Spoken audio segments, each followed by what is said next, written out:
नमस्कार, राधे राधे, जय श्री कृष्णा, जय जोहार, जय हिंद, जय भारत। मेरा नाम है धनपति नाथ। तो आज मैं बताऊंगा कुछ गाँव की संस्कृतियों के बारे में।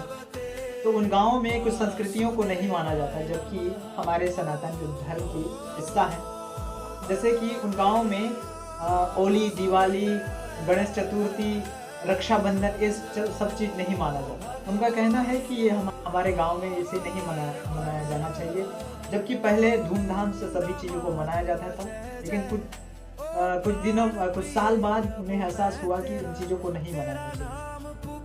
पता नहीं कौन बोला, क्या कहा, ये तो मैं ही नहीं जानता। लेकिन उन लोगों को एक बात पूछना चाहता हूँ कि जबकि ये गणेश चतुर्थी, रक्षाबंधन, दिवाली, होली, ये सब चीज़ तो हमारे देश की परंपरा है, हमारे देश की धरोहर है। इन्हें क्यों नहीं माना जाता? अगर नहीं माना जाता तो ठीक है, अब उन विदेशी चीज़ों को क्यों अपनाया जाता है?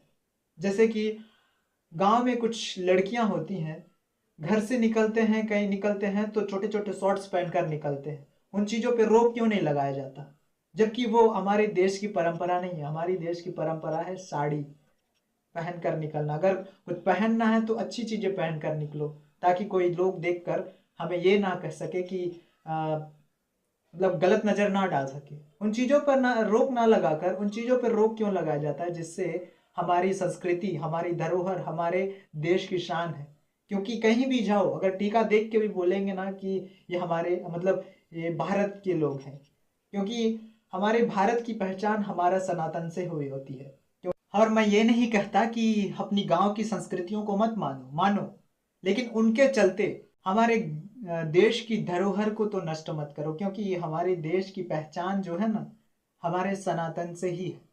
अगर ये मिट गया तो हमारे देश भी मिट जाएगा, हमारे देश की हर संस्कृति मिट जाएगी।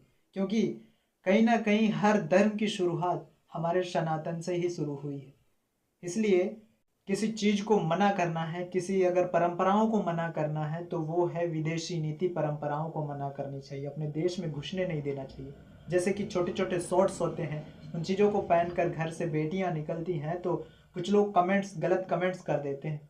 उन चीज़ों पर रोक लगाना चाहिए, जबकि उन चीज़ों पर रोक ना लगाकर उन चीज़ों पर रोक लगा देते हैं, जिससे हमारी जीवन शैली हर चीज़ उसी पर टिकी है। हमारे देश की हर परंपरा उसी से चलती है, उसी से हमारे देश की पहचान होती है।